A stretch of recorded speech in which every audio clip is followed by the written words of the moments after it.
नमस्कार दोस्तों, स्वागत है आपका मेरे चैनल में।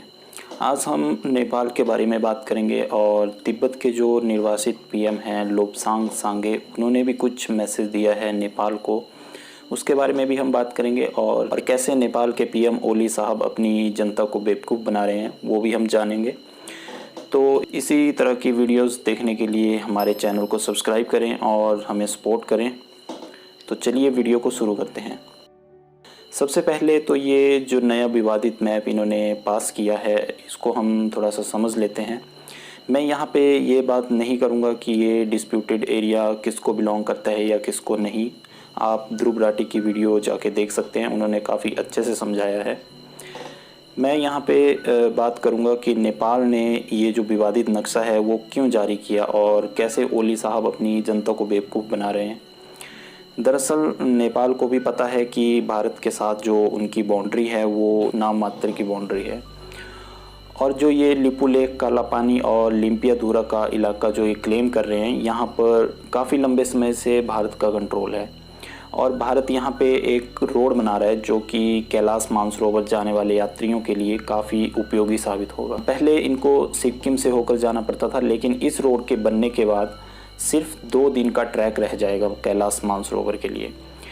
और सामरिक हिसाब से भी यह काफ़ी अहम इलाका है, क्योंकि नेपाल पर तो भरोसा किया जा सकता है लेकिन चीन पर भरोसा कैसे करें, तो ये बात नेपाल को भी समझनी चाहिए। अब नेपाल अगर बोले कि हमें 150 साल पहले वाली बाउंड्री चाहिए तो ये तो कोई तुक नहीं बनता। वैसे तो फिर पाकिस्तान भी भारत में था 1947 से पहले, म्यांमार और बांग्लादेश ये सब भारत के साथ थे, तो फिर इस हिसाब से तो भारत बोलेगा कि पाकिस्तान और बांग्लादेश, म्यांमार ये भी भारत के इलाके हैं। अब मैं आपको एक न्यूज़ दिखाता हूँ जो नेपाल के ही न्यूज़पेपर नेपाली टाइम्स में दिखाई गई है। इसमें ये बोल रहे हैं कि उनके रुई, चियांगा और लुंगडेक विलेजेस पे नेपाल की गवर्नमेंट की लापरवाही की वजह से चीन ने उन पे कब्जा कर लिया है। लेकिन नेपाल के पीएम ओली साहब इस पे बात नहीं कर रहे हैं और ना ही नेपाल में कोई प्रोटेस्ट हुआ इसके लिए। ये सिर्फ भारत के साथ ही विवाद क्यों कर रहे हैं, जहाँ पे इनका बॉर्डर सिर्फ नाम मात्र है और ये इजीली विदाउट एनी पासपोर्ट और वीज़ा के यहाँ आ जा सकते हैं। तो सीधी सी अगर मैं बात करूँ तो भारत के साथ विवाद करके पीएम ओली साहब वहाँ की जनता का ध्यान भटका रहे हैं और बेवकूफ़ बना रहे हैं।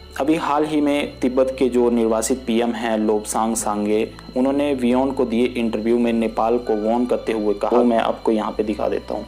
To Nepal and all the neighboring countries, we have been saying the same thing. The way Tibet was occupied, first they said they will build a road from China to Tibet. This will bring prosperity to Tibetans. Once they built the road, they brought in trucks, tanks, guns, and soon they occupied us. In the process, they have a very shrewd strategy, which is called elite co-optation, which is to buy of all the elites. Go after your political leaders, your business leaders, intellectuals, your journalists and your dharmic leaders. They buy off each of the sector of the community which are elite at the top. So when the actual occupation happens, you realize that elite is the country is divided. One supporting China and one supporting own country. In all the neighboring countries, this is the process, the strategy which they implement. They implemented in Tibet 60 years ago. They implementing it now in Nepal and all the countries around the world. Blueprint they use in Tibet, they used around the world,